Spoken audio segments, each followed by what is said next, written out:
All right, well, good afternoon, investors. Welcome to our January 17th, 2023 edition of Bull Sessions. My name is Mark Robertson. I am founder and managing partner of Manifest Investing.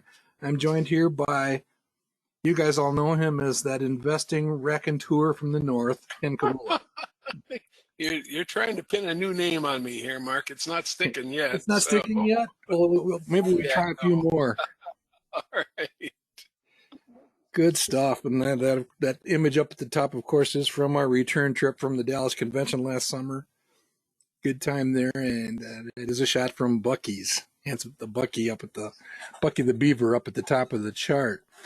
All right, we're just going to cover a couple of items today. A couple of them are fairly decent size, but we are going to bring everybody up to date on the Groundhog. It's the mention is the white flag for a couple of reasons. One is we are waving the flag of surrender on another tough year. The other is, as in NASCAR, they wave a white flag for the last lap. So we're almost to that point also. So we're doing a double white flag day today. Going to take a look at the housing industry. Mark, have you tried to move the screen yet, or are we still on the same? Are we on the front? Because nothing's moving. I'm still on the front. Okay, great. I thought you had moved already. Okay. I don't think so. Let me see if this moves. That moves it. Okay, you Okay. did. All right, and we're going to take a closer look, basically at least a top level look at an industry study of housing. It's a topic that has come up several times in the recent past, and just thought we would spend a little time with it. And then also, that one kind of caught me by surprise. I'm a shareholder in GE, and I don't know, I have to confess, I don't always open my mail when it comes to things like General Electric. I just kind of let them simmer. And that breakup into pieces is underway. Just thought we'd spend a few minutes talking about that. Anything else on your mind, sir, that we need to crank away at? No, but our audience, as usual, has your answer, Mark. It's Mortimer and Randolph. Randolph. I knew that. It's just like a moment with Trivial Pursuit. I knew it after I heard it. Again. That's thanks to George out in the audience there. Yeah, my life is full of those moments, unfortunately, while my brother-in-law trounces me, and son-in-law, at Trivial Pursuit. All right, no investment recommendation is intended. This is all about education. We are here to demonstrate and illustrate philosophies, methods, and techniques of the modern investment club movement. Some of these tools are just downright powerful, and they can remove some of the mystery. I would argue they can remove some of the fear, and they basically give you a way to look at opportunities the same way that a fairly large community of investors, some of whom occupy investment clubs, have taken a look at this type of stuff, building portfolios and taking care of them for 8 decades or more. So we're going to give you some opinions about those methods and techniques, but basically we're here just to take a deeper dive and demonstrate them. Please do your own homework before making any decision. If you see something highly rated on here, just dig in and do your own homework, please. If we hold a stock, we will try to remember to disclose that. We have a roundtable a week from today, the January roundtable, which the roundtable is a once a month webcast where 3, 4, or 5 of us come together and share an investing idea, subjecting it to that same type of analysis and methodology for looking at a stock opportunity. If you would like to be added to a reminder for that list, by the way, we've been doing it for 12 years, coming up on 13 years, and the rate of return is in the 15-16% range, so some fairly interesting ideas over the years. Please send an email to nkavula1@comcast.net, and you'll be added to a reminder list when that event actually takes place. If you have any other issues, suggestions for future topics, or if you'd like copies of the slides, my email address is markr@manifestinvesting.com, and Ken's is kkavula1@comcast.net. Anything else, Ken? No, I think you covered it real well, Mark. Okay, just a quick reminder that the roundtable is actually a week earlier than the last Tuesday of the month. It's actually the 4th Tuesday of the month this month, so it's actually a week from today. Well, Dr. Martin Luther King Day yesterday, and not to belabor the point, but just kind of share some thoughts. You guys can all read that yourself. I think it kind of sums up many of the things that Martin Luther King had to say. I really like that quote in the middle with respect to the type of stuff that we try to do. Again, learning by doing, learning by going on a voyage with some pretty good friends. And the last one there may seem a little bit unrelated, but I'm not so sure it isn't very related. And the reference there to Daddy King would be Martin Luther King Jr.'s father, who I believe was a co-founder of the church in Atlanta, but he was also quite an entrepreneur, and he enabled much of what the good doctor did. So, any thoughts from yesterday, Ken? Or I wish we'd listened to the words instead of just repeating them all the time, Mark. That's my only thought. yeah, I think that progress has been made, but there's so much more progress to do that can be done. One of the things that I really do find kind of interesting is to go back in the archives at Manifest Investing, and if you search on Martin Luther King, you actually end up in some fairly interesting places around some quotes by Hugh McManus, some speeches by Bobby Kennedy, and it's just kind of interesting to see the type of stuff we've talked about. You know, one of the co-founders of the modern investment club movement, George Nicholson, certainly channeled much of this type of thinking in his hope that through prosperity for the general people. In fact, you may recall the Own Your Share of America campaign that they championed a few decades ago, Karen, and that was kind of centered on all of this kind of stuff. So, good fun. All right, moving along. Here's our graph for the week. Again, just our update, and lo and behold, Ken, the green bar for the current quarter for the value line arithmetic average is back either touching or almost touching the blue trend line. So it seems like that is it flits and it zigs and it zags, but our promise, our belief is that it basically will track it going forward. And that 10.3 that I'm showing there is just another way of looking at the average return forecast in the Value Line Investment Survey right now is this 12.5 that you see in the middle of the screen. If you actually take where the Value Line Arithmetic average is today, this point right here, and annualize that over the next 5 years out to approximately 15,000, that's where you get this number, 10.3. So it's just another way of saying relatively fairly valued market.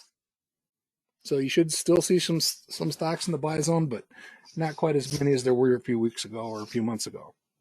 I'll tell you, Mark, one of the most enduring questions that I received in the last 35, 38 years of volunteer work is why does consistent growth have different looking graphs when we put it on a graph like this? And I can't really answer why, because it just does, but you should be aware that this is the same kind of graph that when we're looking at a piece of different kind of graph paper, the kind we use on a stock selection guide, then that line would be very straight, moving at a slope of about 10.3%. When you're using traditional graph paper on a Cartesian coordinate system, there's a mouthful for you. Then you get a nice graph that looks like the bottom half of a parabola.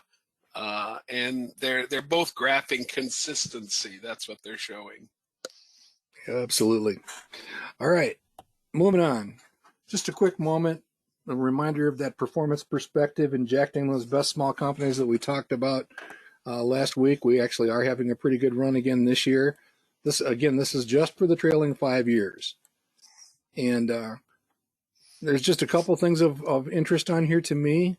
Maybe something jumps at you, Ken. First of all, it's not very ordinary or common for the value line arithmetic average to trail this one. And this basically suggests a robust field of opportunities amongst the medium and smaller companies. And so it's just something you want to keep track of. If I put up a 10-year graph, this green bar would be above the Wilshire. So maybe I'll do that for next week. And then, of course, the other thing is these are all things that we do to demonstrate, every single one of these. And it's just refreshing to see the general outperformance. Tin Cup has had a tough year, a tough 5 years now. Most of that is due to a pretty strong investment in Amazon and Google. That's basically the thing holding that down right now. The future is actually pretty bright for both of those, so we're not too concerned. But it is nice to see these demonstrations doing fairly well because it bodes well. Our community tends to find these type of stocks as represented by the Manifest 40. I listened to a debate, Mark, on one of my business channels 3 or 4 days ago, where we had an analyst maintaining that the only way to beat the market was to become an index investor, and he was slapped down pretty nicely in a very polite way by one of the moderators that pointed out that you couldn't really beat the market by being an index investor.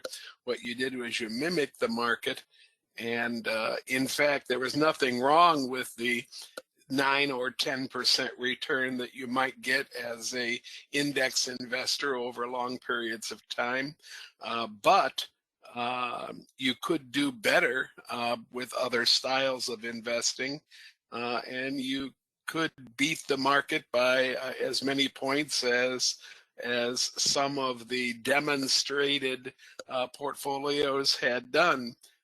She went back to Peter Lynch's portfolio. She referred to a number of different people that were talking about actually beating the market.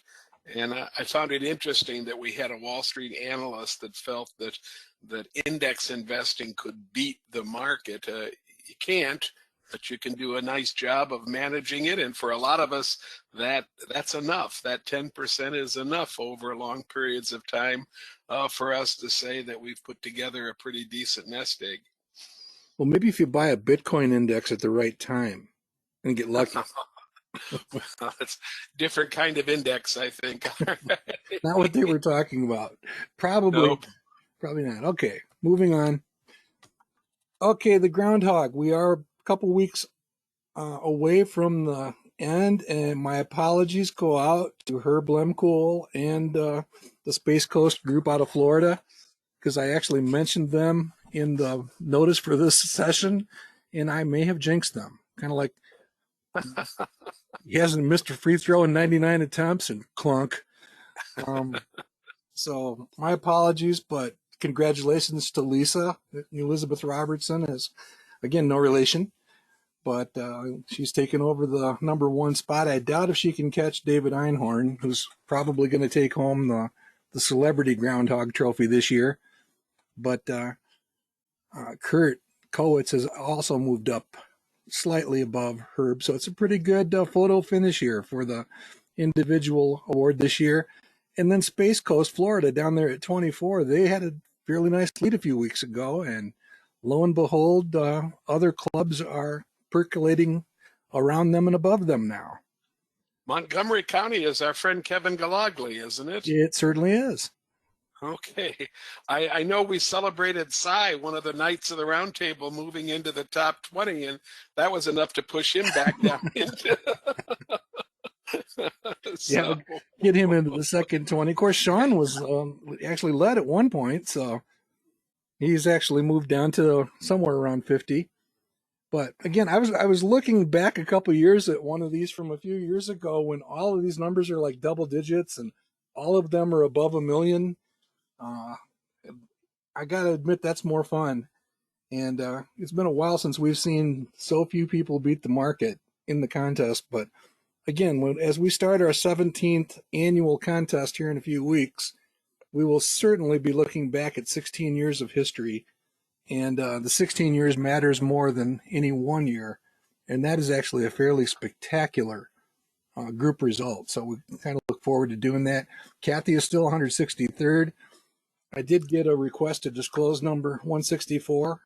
Happens to be Tom Gardner, good friend of mine, Tom Gardner of the Motley Fools. And that's pretty rare for them to be in that position too. I will say that the person that sent me this question could do some arithmetic to come up with the answer, but Mark, I'll ask the question out loud for the entire audience, Sure. okay? That relative return is relative to which of the two yellow indexes, the value line or the Wilshire? Down at the bottom, the Wilshire 5000. Okay, so that 36.9% is relative to number 40 on the list, the Wilshire 5000, for that person that asked right here. Yep. And remember what I was just pointing out about the value line arithmetic average over the trailing 5 years? Here you go.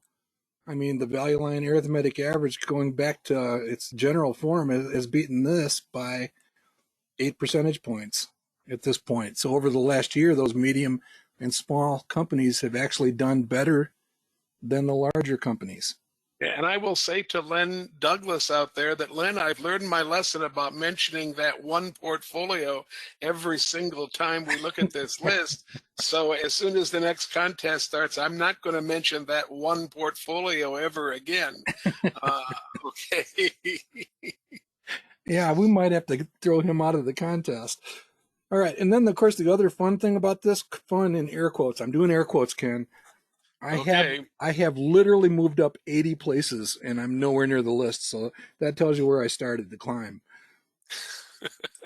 All right. Quick reference to our best small companies. They are doing. Oh, Mark, we did have one person make the point also that, to be fair to Kathy Wood, her entry is doing a lot better in absolute dollars than it was doing a couple of months ago. But so is everybody else's, and that's why she stays down near the very bottom of the list. Yeah, I was concerned about her going wire to wire in last place, but yeah, she's managed to escape that. But you're right. She's doing better than she was, but it's been a tough year for them.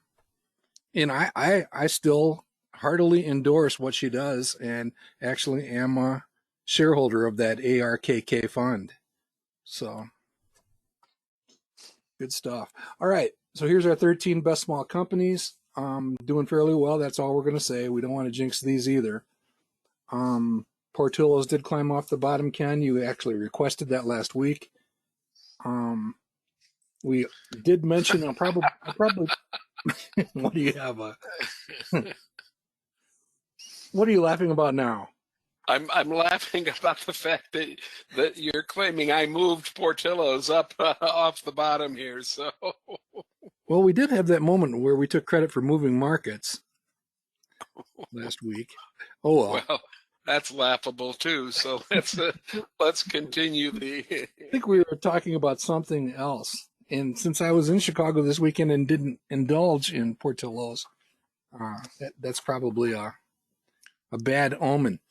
Just a quick footnote on Technoglass. It's one that we have requested. Anybody who runs into any information, there were some comments made by a short-selling newsletter about their connections with South American nefarious characters and that sort of thing. Anything that we can actually dig into and determine a factual basis for, we'd be interested in hearing more about it. So I'll probably post a company-specific post making that request, because we did get it from a couple different sources. All right. Ken has forbidden me from hanging too much out on that slide. Don't want to jinx it. All right. So I thought we would spend a few minutes talking about residential construction. This has been an area kind of not controversial, but certain discussion in our community, pointing out some of the headwinds facing some of these companies going forward, and questioning the desirability of investing in this kind of stuff. I think back to when Len Douglas, as kind of a lone voice in the wind, was talking about investing in energy when it didn't seem to make sense a year or a year and a half ago. And this one might fit that bill a little bit too. So let's go ahead and get started. Just to refresh everybody's memory, we talked about this a little bit last week. The reference is to Robin Williams back in Dead Poet Society and the encouragement to be willing to think differently. And many of you that have been around here for a while know that we've used this slide before. We talk about the stock selection guide on the left versus the guide on the right. And then the punchline, of course, is that they're the same company on the same day. And you say, how could that possibly be? We at Manifest Investing do embed or infuse the forward-looking analyst estimates into our work. So that's basically what you see happening here. These were the analyst estimates, and sure enough, in this case, it was Pulte, the stock price did follow the earnings. And Ken actually wanted to point that out in the context of some of the home builders. We put up Toll Brothers, which wasn't quite as dynamic, so he requested that we go ahead and pull out D.R. Horton. So we're going to do that now. So I think this displays kind of what you wanted to get at, Ken, as far as, yes, yeah, you know, there was definitely a bubble and then a trough. So go ahead and what's your interpretation of this, and how should we be looking at this? Well, my interpretation is that long term, I still think that these have some potential, but shorter term, the analysts are pushing us down. They've pushed a lot of these home builder stocks to what I consider PEs that are generational, down to mid-single digits or below in some cases. They've created forward-looking numbers. I listened to somebody a week or so ago make the claim that a lot of analysts use models from history to try to predict what's happening at the current time. And the only problem like that when you're using history is that if you don't have a lot of models in your experience, and if the model that you are referring to has a lot of complete major differences between what's happening right now and what was happening back then your model might indeed have some real flaws attached to it. I'm hearing this when they talk about the Fed and the way they're fighting inflation right now. And our Fed right at the moment keeps comparing it to the 70s because it's the last time we have a model of runaway inflation, of inflation out of control and very difficult to get back under control. And there's an awful lot of comment on the financial channels right now about the fact that the two situations are extremely different from each other, and you can't fight inflation today the way that inflation was fought back in the 70s.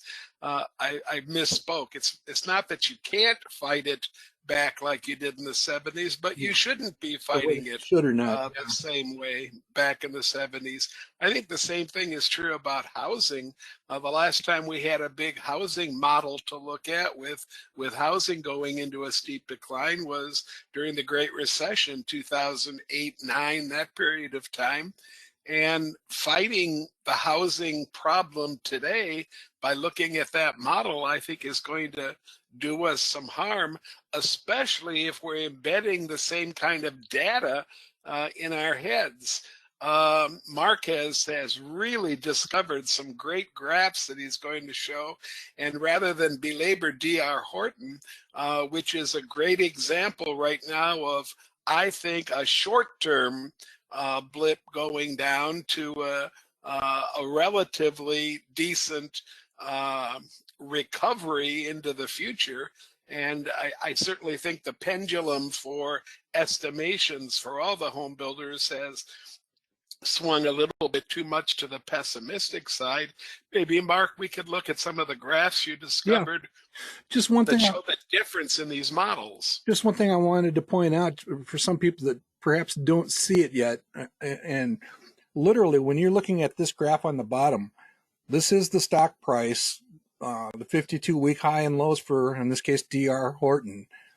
Anytime you're looking at this image and you have the price on the same image as the earnings, basically you are looking at the PE ratio when you look at the distance between the earnings figures and the price bars. And what Ken was getting at is this ramped up so suddenly, against this price, that this PE ratio here has basically reached mid-single digits for some of these companies. So just keep that in mind as we go through some of this stuff. So here's the first example. And Ken, I think this just completely nails your point of it's not like it was in 2008, 2009. Right. You can't fight the fire the same way. There was a heck of a lot of supply sitting in the market when the financial crisis hit back in the first part of this century. Look at the difference in supply sitting in the market today. There's not a lot of homes that are sitting on the market empty. The homes that are being built in most parts of the country, and unfortunately, I live in a part of the country where there are a few homes that are taking longer to sell than 4 or 5 days, and where the homes are not getting, 2 cash offers, and one of those cash offers is significantly more than the seller is asking. But in many parts of the country, the housing market is still red hot. And when a good property goes on the market, that good property gets sold. And a lot of times it gets sold for a cash deal, which completely bypasses the interest rate / mortgage debate. It just completely bypasses that debate. So this I just think is a beautiful, beautiful example of it. It's not like it was before, And same applies here. I remember the days going into that bubble back in 2008, 2009. It was something else. You could literally refinance your mortgage with a fax, one fax, in some cases one page. Back then, and that certainly is no longer true today. I sat with our daughter just a few years ago as she had bought one of their houses and literally had hundreds of pages to sign as they went through the process. And that what this is basically showing is that even with what's been going on with the interest rates coming up a little bit, the process of getting a house or a mortgage is still pretty normal. Mark, I remember sitting in investment club meetings in 06 and 07, the advent of internet banking, and reading some of the advertisements for some of these banks where you could qualify for your mortgage in less than 10 minutes. You could just bring a couple of documents and it was all set to go. We even bought a stock, the precursor to Axos Financial. It was called Bank of the Internet. I think BOI was its ticker at that point. But it was BOFI. offering, pardon? BOFI. Go ahead. That's right, BOFI. And it was offering mortgages with virtually no documentation of any type.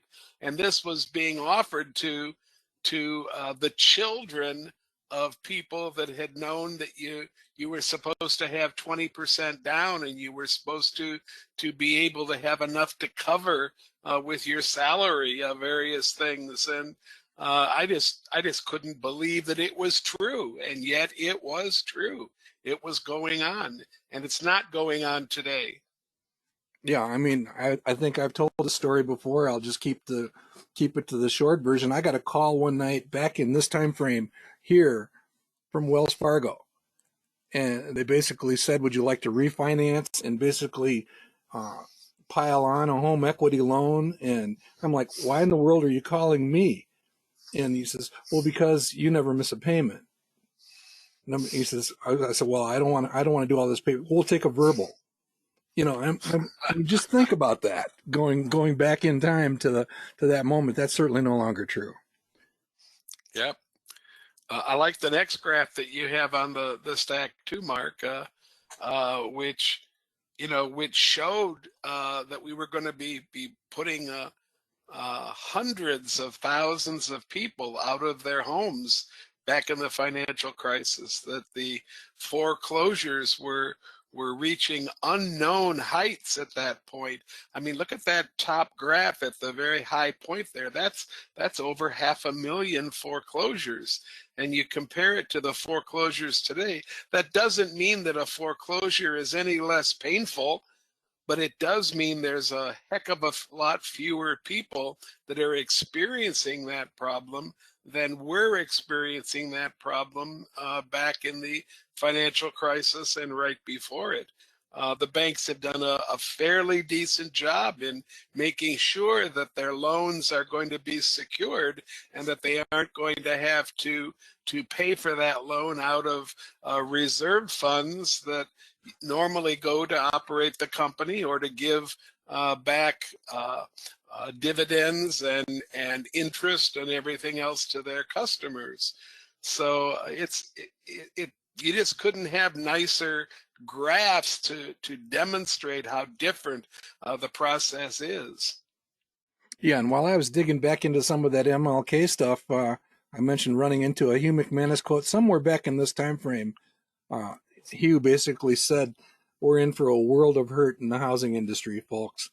And you can actually go back and see it documented in the exchange, the Q&A exchange with a couple of people. And of course, go ahead. Let's bring some of our roundtable participants into the discussion, okay? Sure. Ann Manning has a question. So Ann, I'm going to unmute you and go ahead. You're able to speak to us. Good afternoon, y'all. Greetings, I've told Ann. y'all before, my husband is a real estate broker, and he deals a whole lot with a lot of the builders here. D.R. Horton being one of them. And in the last, I'd say 5-6 months, he was told by someone who's pretty much in the know on Horton that they saw all this coming and they started stockpiling money. And now they are buying up property like crazy. So much so that other builders in the country are having trouble finding developments to build in. So just thought y'all might want to know that little tidbit. Yeah, and I think so. You're telling us to buy that stock, Ann? Is that what you're doing? Well, I'm just telling you what we've been told. Well, I think her point is a valid one, that this is a company that knows their business. And Yeah. Matt Spielman has also mentioned Green Brick in much the same way. I think they have been very strategically growing and acquiring. And well, since you've mentioned Matt's name, his hand is also in the air. There you go. So I'm gonna leave Ann unmuted, and I'm gonna unmute Matt right now. Well, Matt, you're gonna have to unmute yourself. There you go. I'm here. I can't stay out of this conversation. I didn't think so. Now, I love the graphs, Mark, and I love the time frame they capture, right? So not just exactly 2008 to now, but before then too. So you could see sort of the rise and fall. The one thing I'll say with this graph, in case people are wondering, if you look at the drop off in Q2 of 2020 in foreclosures, right? This is the time where, as part of the legislation responding to the pandemic, there was a foreclosure moratorium. Right. So they were, and in fact, it's amazing there were so many. I'll say when you say moratorium, but then some got through, there are obviously exceptions. Just like there was an eviction moratorium on the rental side. Right. So I wouldn't be surprised. I mean, we've seen the recent quarters have sort of come back up, but I know there are a lot of anecdotal reports that the courts are backlogged, right? As they come back up to speed, there's a large backlog of actions that could be taken that go through. But of course, also, and this I think was the point of the moratoriums, as unemployment has recovered so well, some of those aren't needed. But there still would be a hole for people to fill, even if you got unemployed and then got your job back. So I wouldn't be surprised to see that jump up a little bit. A little bit above the pre-pandemic levels, the first blue bars, but it's certainly not going to be anything like 2008. Yeah, and I think if you went back, I want to say 15, 18 months to a bull session, we talked about, I had been in a weekend conversation with a bunch of people from the mortgage business that said they were staffing up for a large spike in foreclosures second quarter of 2023. So, I mean, the evidence is that it could possibly be coming. I don't think it's going to be anything like this. No, but There'll be something, and they'll make headlines that it's a 300% increase over 2020 levels, right? Knowing that 2020 was artificially suppressed, right? There'll be creative mayhem made out of it. Creative with statistics, right, Matt? Chart crime, and comparison crime. But to build on what Ann said too, with how the home builders themselves are acting differently as well. A lot of them had long backlogs are going through, but they had such a supply shortage, they in essence didn't sell as much as they could, right? They still sold a lot. They ended up with a backlog, but they could have sold more and generate a lot of those other things too. And I was amazed. I'm trying to find exactly what it is. Can't find the post. But Green Brick posted a double-digit increase in revenue and net income for the third quarter on a 19% reduction in unit sales. Wow. Because while the prices are what they are when they signed, and maybe you had to add a discount to get people not to walk away, the supply has gotten so much better. The cost of lumber has gone down so much since those contracts were signed that the margin has expanded and allowed them to react to that. So you buy down someone's mortgage or give them some sort of credit, but your joists and concrete are so much less, you have that space to do that. Well, they're also buying down points right now, trying to get people to come in because they don't want to pay the high interest rates. Sure. Here's what it is. So third quarter EPS was up 65%. Revenues were up 19%. Homes delivered was down 11.9%. Wow.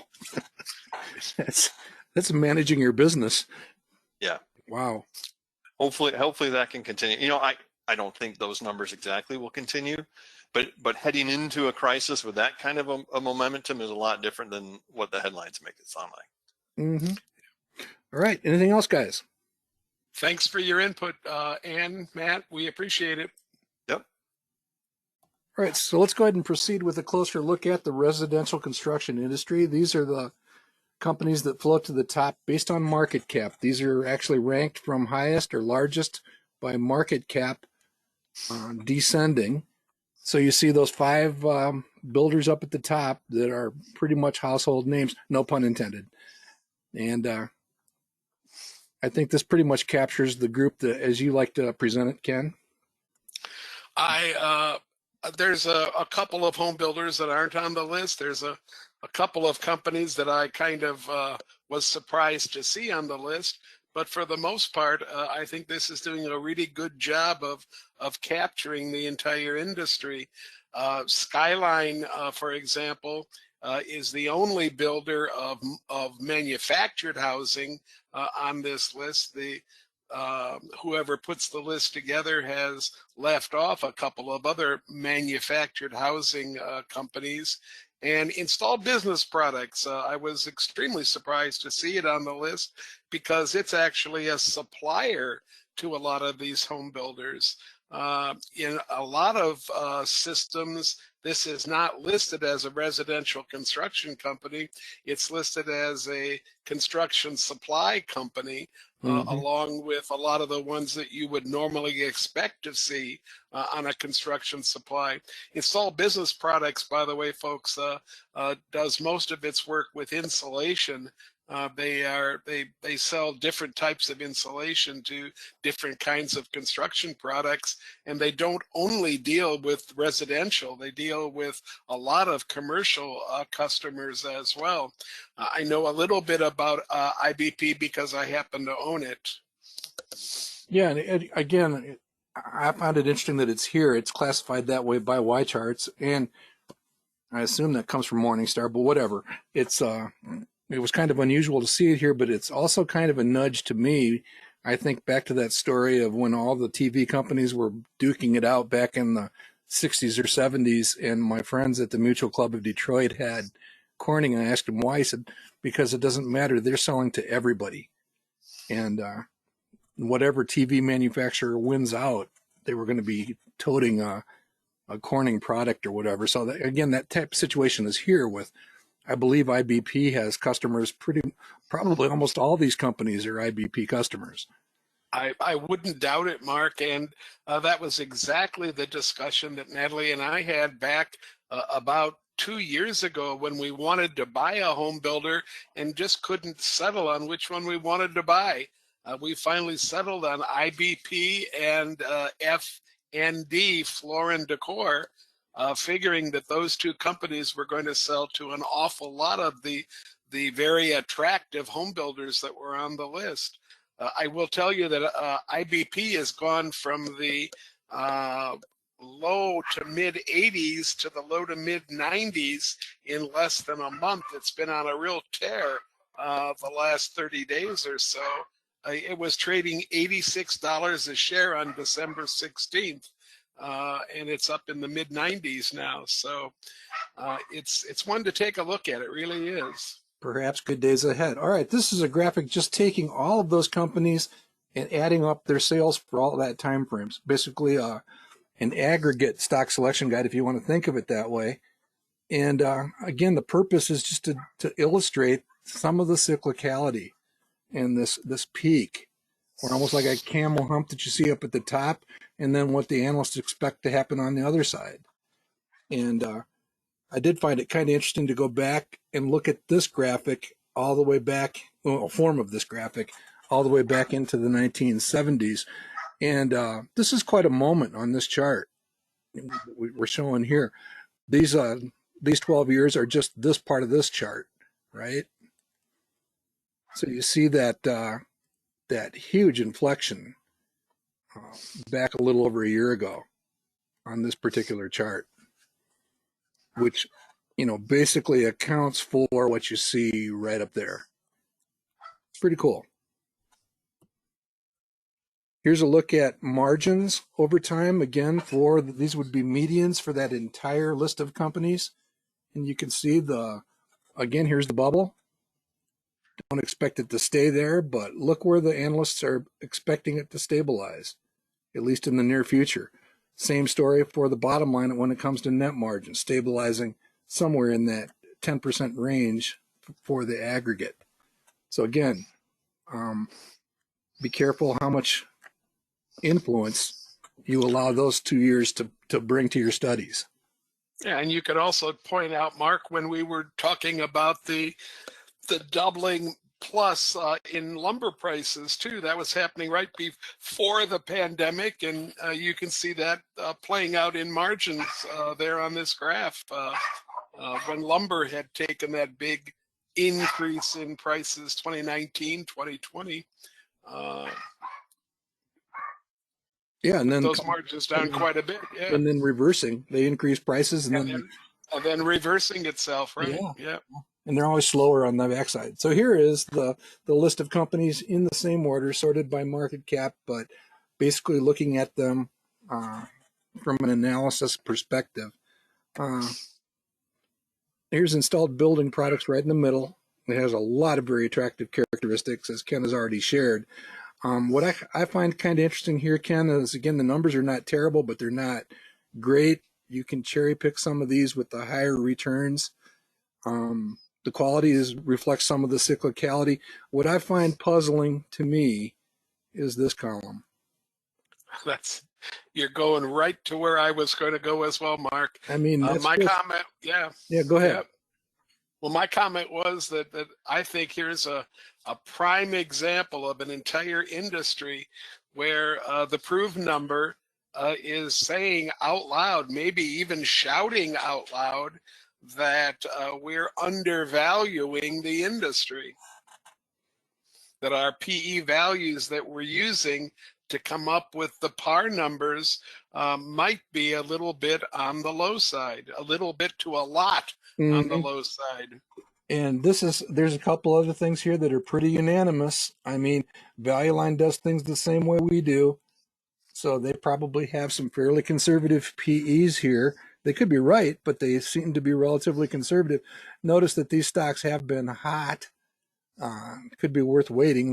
These are all fairly high relative strength indices. Notice that Morningstar has kind of the opposite opinion from Value Line here. These are all in the 70s and 80s. So they're calling the other way. And then again, attention has to be drawn to what the Wall Street analysts, these are the rhinos, those numbers are all very attractive. So you have some really divergences of opinion here. And I'm going to give the audience a little tiny bit of homework, Mark. Two of our investment clubs here in Mid-Michigan, the Baker Club and the Mid-Michigan Model Club, are studying home builders again right now. And we're going to break the study, or we have broken the study down into three categories: the large home builders, the medium-sized home builders, and the small home builders. What's staggering to us at the moment, as we do very preliminary SSGs, is the wide differential between par values, total return values for the large home builders versus the small home builders. We're looking at differences, and this is bearing it out, even though we don't have data for 4 of the smaller ones down there. But it's bearing it out that you know, we're looking at as much as 12, 15, 20 points in between our total return numbers between the large and the small. So I think that if you're going to study these, I think you want to pay very close attention to the size of the company, and you don't ever want to say, I'm going to just do an SSG on one of them and I'm going to buy it. There's a large number of really good companies on this list, and what is surprising to me is how relative how little relative competition there is between these publicly traded companies in different parts of the country. mm-hmm. You might find 2 or 3 of them competing with each other, but I think it's a kind of a rare thing to find a half dozen or more of them competing in the same markets at the same level. And I do think the thing we talked about last week continues to be a primary consideration, or at least a secondary consideration. That is, geography matters. Absolutely. And then they also made the point that with Toll Brothers, basically you're talking about home buyers that are going to be less affected in general because they're basically wealthier and less affected by the interest rate question. So between that and the geography, something you want to keep in mind. All right. Here's a quick look at the home builder ETFs, take a quick look and see what they might have to say. The top 3 ETFs as a source of ideas are these ITB, PKB, and XHB. I find it, because I'm a nerd, fairly interesting that these all 3 do the same thing, yet this one outperforms the market. So take that for what it's worth. I certainly would focus on the one at the top, and that is the one that actually displays the holdings. Again, the top 4 are those home building companies, but they throw companies like Home Depot, Lowe's, Floor and Decor, other companies that are related to home construction that could be worth a look. And again, IPP does show up pretty well in terms of the par and the quality on this list. You skipped right over one of the better performing, really dull stocks that exist in a lot of these categories, and that's Sherwin-Williams, Cleveland company. It's really performing great guns recently. SHW is its ticker there, so don't miss it. And there's that Floor and Decor I was talking about earlier down this list, FND. Mm-hmm. So again, as a source of ideas, these type of funds can be a fun place to turn to. And I did turn this one back on at Manifest so you can actually go take a look at it. Here it is over time. Again, it's a cyclical business. And the longer term look suggests that it's not quite as frothy as the shorter 14-day look. All right. We just needed our crystal ball, Mark, right back in 2000, at the 2020 right there when COVID came. I needed $10 million in a crystal ball. Well, what's kind of fascinating about that is if you really dig into it and start to understand the work from home stuff and all of that, I don't know. I mean, you were basically in a period of time when we still didn't know if the pandemic was the next version of the bubonic plague. So it's kind of hard to wrap your head around that. But once it became clear that it wasn't, you basically got this, which was what Matt was talking about, people lining up and the price of lumber going crazy and all that kind of stuff. So yeah, crystal ball. It does basically make the point, though, anytime you get down here on virtually any investment, you should be scratching your head. And we're not quite there, although we were pretty close right here. All right, enough about those charts. Here's a quick look at installed building products, a little bit shorter trading history, but certainly an up, straight, and parallel, even if it's a vanilla level of growth and that type of stuff, but pretty hard to argue with those profitability trends. And certainly has some fairly attractive characteristics. And again, that PE ratio is not out of range. Could be plus or minus, but some pretty decent looking statistics here. And I'm just going to repeat, Mark, that a significant amount of the business of this company is with commercial customers, not residential customers. Mm-hmm. So this just isn't insulation that you put between the studs on the outside of your house and blow into your attic. Okay. All right. You ready to talk math, sir? Well, I'm ready to discuss GE. I don't know if I can explain the mathematics. I can't either. Anyhow, I did use the Barron's article mentioned down at the bottom. If you want to grab that and actually look at the math, that's actually from several months ago.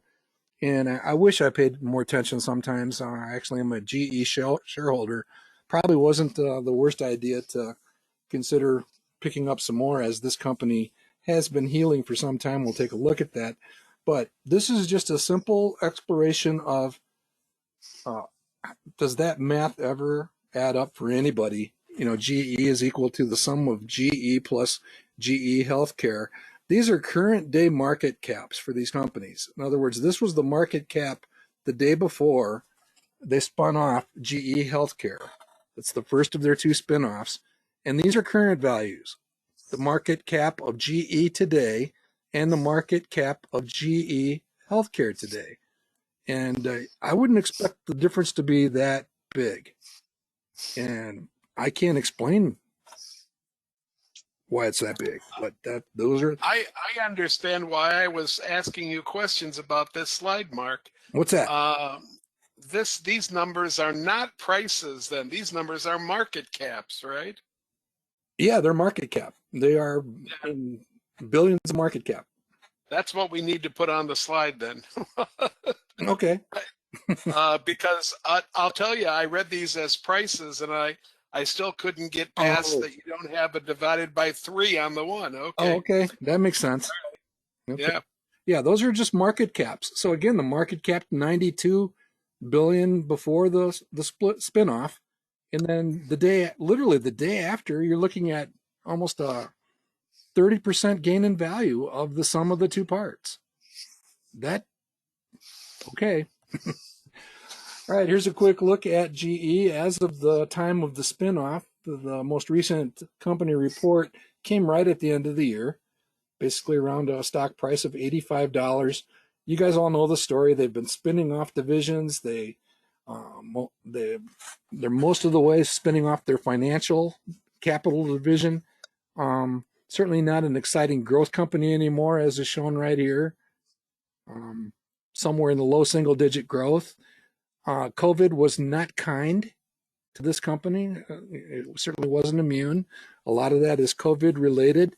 A lot of the turnaround stuff that the new guy from Danaher has been trying was kind of starting to take shape here, as you can see right here, but COVID basically did this to them and kind of cratered their profitability again, caused all kinds of trouble.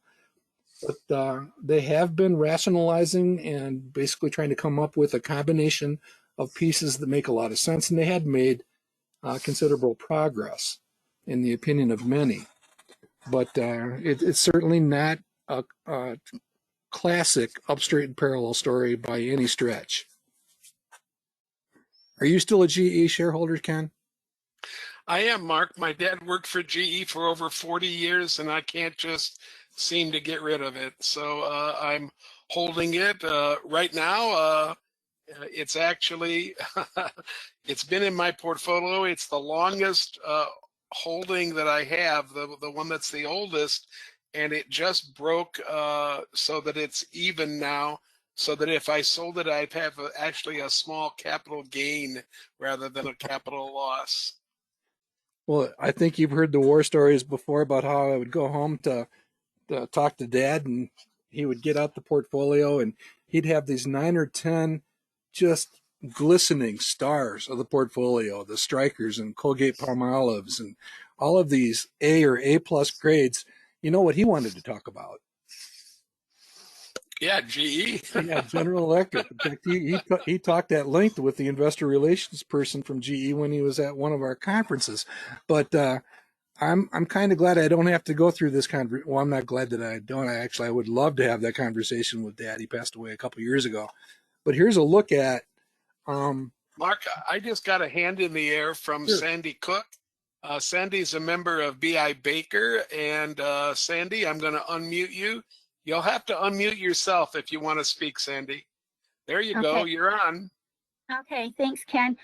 When you were talking about that GE being a market cap and about the spinoff, I had read, I don't know if it was in the Peter Lynch book or in another book, I can't remember now, and it was about a month ago, but I had read that lots of times when a company spins off a part of themselves, a subsidiary, that if the subsidiary had been doing well, that it does like a lot better on its own, and that it actually improves the market value for both the parent company and the other company. And so whatever book I read said that, I think it was a Peter Lynch book, that it was a good idea to watch spinoffs because a good share of the time they are extremely profitable. Yeah, I think we have one of our guest nights, Kim Butcher, who would definitely agree with you. Kim is a great fan of watching spinoffs.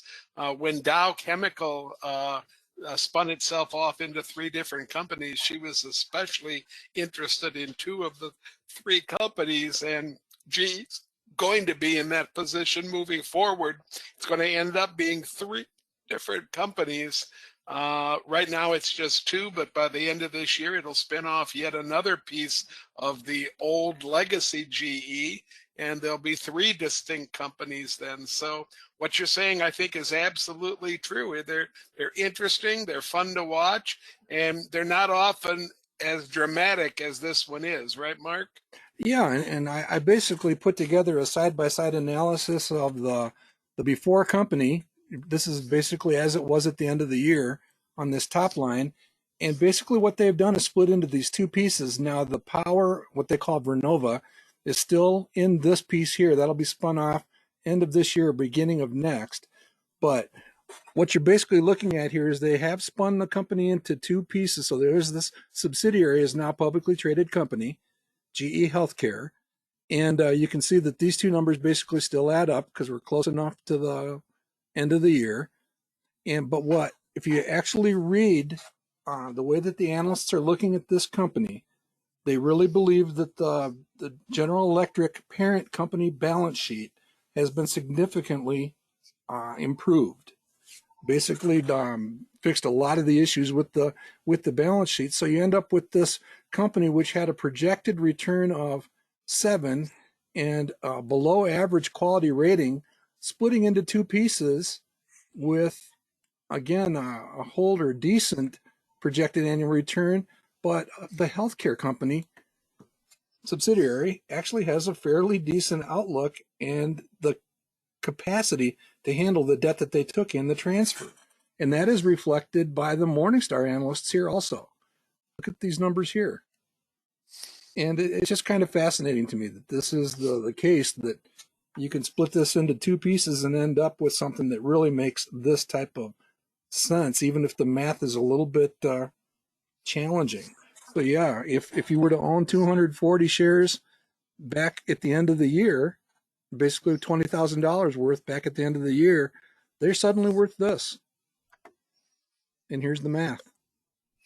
For those of you wondering why Mark has an 80 down there at the bottom, the terms of the spinoff were that for every 3 shares of GE that you owned, you would receive 1 share of the spinoff company. So if you own 240, you receive 80 of the new company, and that's where the arithmetic comes from then. Yeah, and to further complicate things, GE after still owns 20% of GE Healthcare. So, you know, if that company gets healthy faster independently, that's actually quite a benefit to the core parent company. So pretty fascinating. But for those of you out there that are shareholders, I actually am a shareholder, so we saw this happen, you know, in our brokerage account. And it's really kind of fascinating to watch. Again, the only thing I can chalk this up to, because the math really is challenging, it's not about math. It's about, you're looking at psychology or behavioral finance at work. And I'm always skeptical when they talk about the sum of the parts analysis for companies, or divestiture opportunities, that type of stuff. But this one seems to be panning out. We'll see how it goes, because there's a lot of value nested in the 2 remaining components of the parent company also. All right, anything else, Ken? No, I think we can move on here, Mark. All right. This is just foreshadowing. We want to talk about Apple and what that might do to they bring components in-house with respect to chips or screens. In fact, Ken, next week I want to talk about, could this be a fossil-like threat to OLED? And to try to understand that question and answer. So that's just foreshadowing for now. The big difference, Mark, and I didn't expect you to say OLED. The big difference, I think, and that would be something we'd want to research real quickly, is how much of OLED's product, they make the screens, and how much of that is covered by patent and those types of things. OLED is a company with, again, I own that company as well as Apple. But OLED is a company that has literally thousands of patents. It might be a little bit tougher to try to come up with your own screens. And I haven't heard Apple talk about coming up with its own screens. It's been talking about coming up with its own chips at the moment. Oh, I've got an article about the screens. I'll send it your way and we can talk about it. Great. Yeah, okay. They definitely are exploring it. I don't know the status of the exploration, but they are.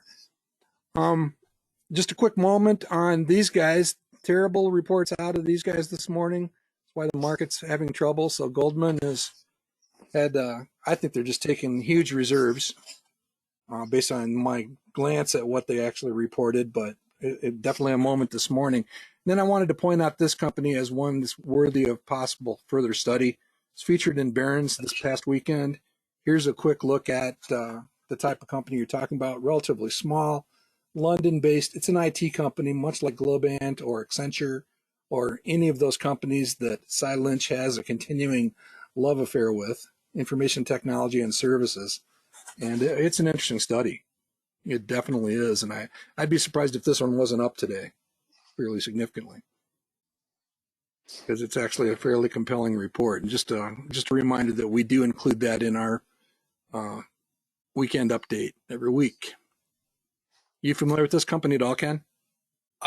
Which one are you talking about, Mark? Dava, D-A-N-Dava. ticker No, I'm not. AAPA. It's No, the, I'm not. if you trickle that by side, it'll probably be picked for the next roundtable. Okay, well, then I don't want to mention Clearfield then because Sile grabbed that one from me. But Clearfield's another one that I, up until about 3 or 4 days ago, I didn't know anything about at all. I'm beginning a deep dive into that company, and I would invite anybody else to dive along with me and see what you can find. Clearfield makes all the kinds of equipment that goes into dealing with fiber. And with the advent of the 5G phone system, fiber networks are becoming more and more prevalent throughout the world, in fact, and Clearfield is a worldwide company. They don't make just the fiber, although they do make the fiber, but they make all of the other things that you need in order to make fiber work, as well as copper would work in a wire in order to string at different places. You need special connectors, and you need all kinds of special equipment to deal with this glass fiber that works so well. So I would urge you to take a look at the company Clearfield, and I think it's CLFD, if I'm not mistaken. I'm pretty sure that's right, and I'll put that on the pile for next week also. Yeah, CLFD, right. We do archive all of these sessions at YouTube under Manifest Investing, so you can catch both sessions if you happen to miss them, and our roundtables and any other special educational sessions are archived on YouTube. Just a reminder that we will take a closer look at these two books in tandem, probably within the next month. It won't be in the next week or two, but probably within the next month. And to close things out, this is one of the things I did this weekend. That happens to be my spouse in the middle of 2 grandsons, and they spent the night at Shed Aquarium in Chicago sleeping with the sharks, and it was fantastic. That's a neat thing to do. That's a really neat thing to do. Yeah. Yeah, my wife is Wendy is just an expert at engineering this type of event, and the one on the right there, Lincoln, the 8-year-old, said, "This is the best day of my life." So it's the kind of thing that really a neat experience. And for those of you that are curious about it, we've had people write to us from Chicago say, "I didn't know we could do that here." You do have to have children. You can't do this as an adult. You got to be accompanying a child. And either one of these two are probably available for rent to do it again. Huh? All right. Quick reminder that our Groundhog Challenge for next year is it'll be in the slide deck on the forum. There's a post on the Manifest forum right now, but it's right there for you. There's the rules of engagement, and no changes whatsoever. And just a quick reminder that the next roundtable is a week from today. 5 weeks from today is the February roundtable. Mark, Ann asked me to set you up. Are you ready? Go for it. Okay. Mark, how is Ardelix doing? That is a setup and a half. Ardelix, well, I really hesitate to talk too much about it because, well, first of all, I'm a shareholder. And unless Ann knows something in the last few hours, it's up pretty massively.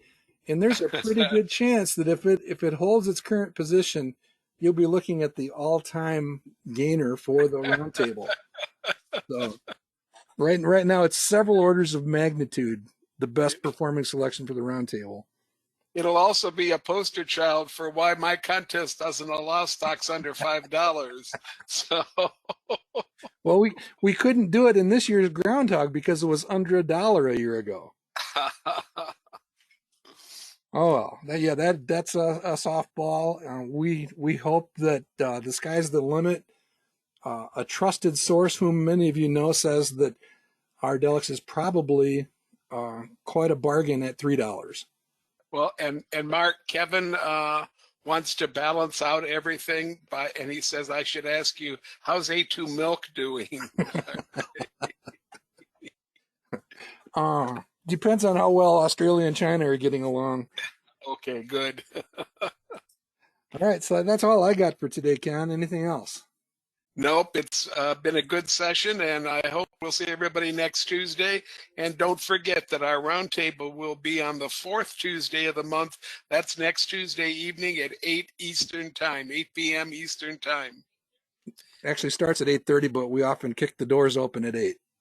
You're absolutely right. So the green room is basically open 15 to 30 minutes before we start that roundtable. All right, thanks, Ken. Talk to you soon. Thank you. Bye-bye, everybody.